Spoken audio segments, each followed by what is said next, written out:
ఉక్రెయిన్పై Russia దాడి మొదలైనప్పటి నుండి NATO, అమెరికాలు Bharat దీనిపై స్పందించాలని, ఉక్రెయిన్కు మద్దతుగా నిలవాలని చెప్తూనే ఉన్నాయి. అయితే భారత్ చాలా స్థిరంగా తాము నమ్మిన అలీన సిద్ధాంతానికి కట్టుబడి ఉంది.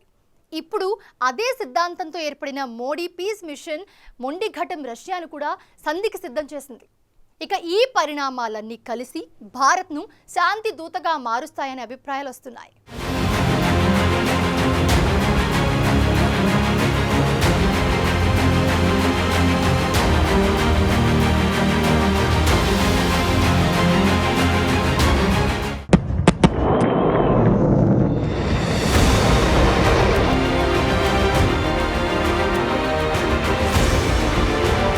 ప్రధాని మోదీ తలపెట్టిన శాంతి చర్చలపై అంతర్జాతీయంగా సానుకూల స్పందన వ్యక్తమవుతుంది. ఉక్రెయిన్ వివాదానికి పరిష్కారం కనుగొనడంలో భారతదేశం కీలక పాత్ర పోషించే అవకాశముందని ఇతర ప్రపంచ నాయకులు నమ్ముతున్నారు. ఇటలీ ప్రధాని జార్జియా మెలోనీ ఇటీవల ఉక్రెయిన్ అధ్యక్షుడు జెలెన్స్కీతో జరిపిన చర్చల్లో ఈ మేరకు కీలక వ్యాఖ్యలు చేశారు. వివాదాన్ని పరిష్కరించడంలో చైనా, భారత్ కీలక పాత్ర పోషిస్తాయని తెలిపారు. అయితే రష్యా, ఉక్రెయిన్ మధ్య వివాదానికి సంబంధించి దౌత్యంలో భారత్ తన గేర్ మార్చడం చూసి అమెరికా, పశ్చిమ దేశాలు ఆశ్చర్యపోతున్నాయి. ఉక్రెయిన్ నాటోకు అనుకూలంగా ఉండే విధంగా రష్యా కాల్పుల విరమణ చేయడం కోసం భారత్ ముందుకు రావాలని పశ్చిమ దేశాలు, అమెరికా కోరుకుంటున్నాయి.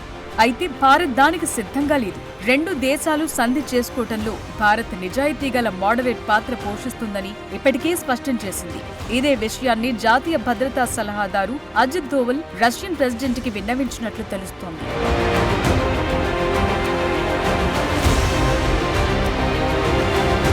భారత్ తనంతట తానుగా ఎలాంటి శాంతి ప్రక్రియను ప్రారంభించబోదని, ఎవరైనా కోరితేనే మధ్యవర్తిత్వం వహిస్తానని భారత్ మొదటి నుండి చెప్తూనే ఉంది. ఇరుపక్షాలు చొరవ తీసుకుంటేనే శాంతిని శాశ్వతంగా కొనసాగించడం సాధ్యమవుతుందని ప్రధాని మోదీ కూడా ఇరు దేశాల అధ్యక్షులకు స్పష్టం చేశారు. కాబట్టి భారత్ మధ్యవర్తిత్వ పాత్ర పోషించాలంటే ఉక్రెయిన్ అధ్యక్షుడు జెలెన్స్కీ కూడా అంగీకరించడం ముఖ్యం.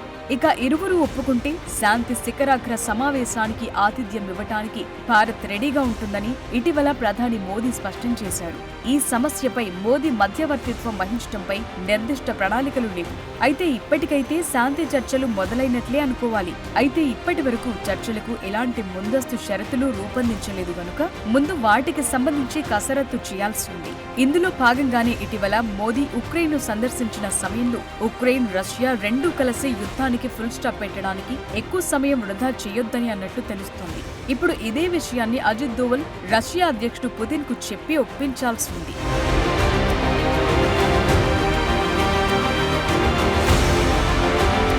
ఇక గ్లోబల్ సౌత్ పై యుద్ధం ప్రభావం గురించి మోదీ రష్యా పర్యటనలు ఆందోళనలు వ్యక్తం చేశారు. కాగా ఈ ప్రాంతంలో శాంతిపై పుతిన్ స్పష్టమైన అభిప్రాయాలను తాను విన్నానని, అది తనలో యుద్ధం ఆగుతుందనే ఆశను మిగిల్చిందని మోదీ తన పర్యటన తరువాత స్పష్టం చేశారు.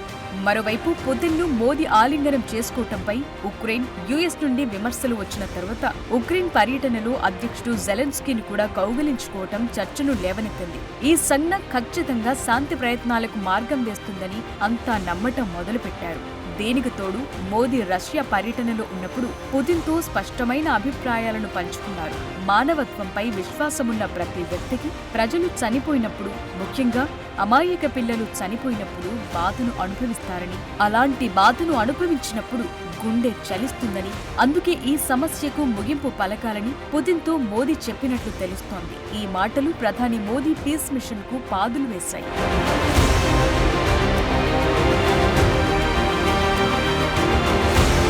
భవిష్యత్ తరాలకు శాంతి అవసరమని నేనెప్పుడూ చెప్తూనే ఉన్నానని మోదీ రష్యా పర్యటనలో మీడియాతో వెల్లడించారు.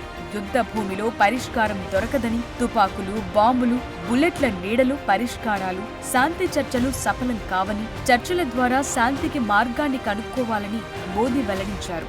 రష్యా అధ్యక్షుడితో జరిపిన చర్చల్లో ఈ విషయాన్ని ప్రస్తావించినట్లు మోదీ తెలిపారు. శాంతి ప్రయత్నానికి సాధ్యమైనంత మద్దతు, సహకారాన్ని అందిస్తామని చెప్పిన మోదీ భారతదేశం శాంతికి అనుకూలంగా ఉందని, రష్యా ఉదాహరణతో ప్రపంచానికి హామీ ఇవ్వాలనుకున్నట్లు చెప్పారు. అలాగే ఇటలీలో జరిగిన G7 శిఖరాగ్ర సమావేశంలో మోదీ ఉక్రెయిన్ అధ్యక్షుడు జెలెన్స్కీతో సమావేశమైనప్పుడు కూడా ఉక్రెయిన్కి భారత ప్రభుత్వం మద్దతిస్తుందని, అయితే యుద్ధం ఆగడానికి ఇరు దేశాల మధ్య శాంతి చర్చలు జరిగితే బాగుంటుందని సూచించారు మోదీ.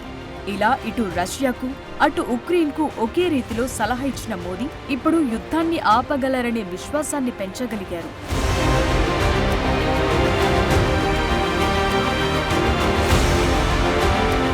నిజానికి ఉక్రెయిన్లో యుద్ధాన్ని భారత్ ఆపగలదనే టాక్ ఎప్పటి నుండో ఉంది.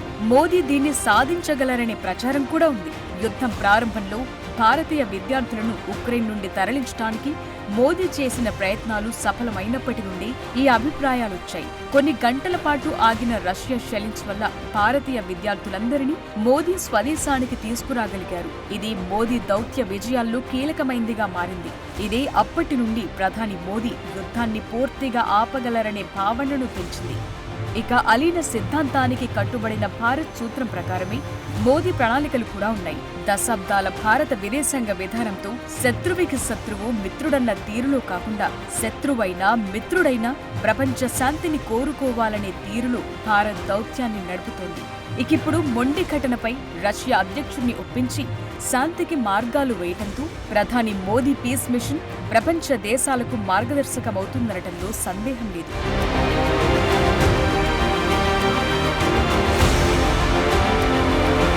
ప్రధాని మోదీ హయాంలో భారత విదేశాంగ విధానం దేశీయ రాజకీయాల్లో భారీ మార్పుకు సాధనంగా మారింది.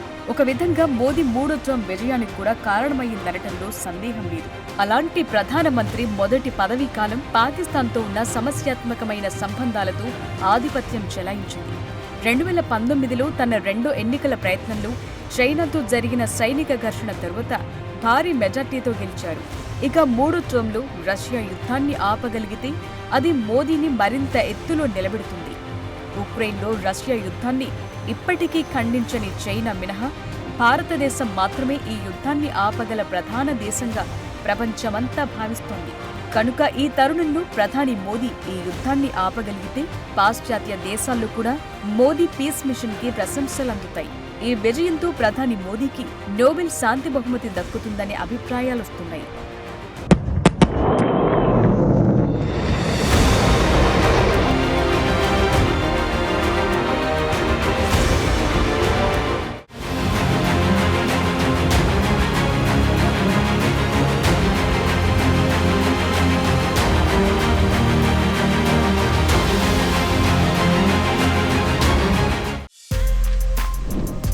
For more videos like this, subscribe Big TV channel.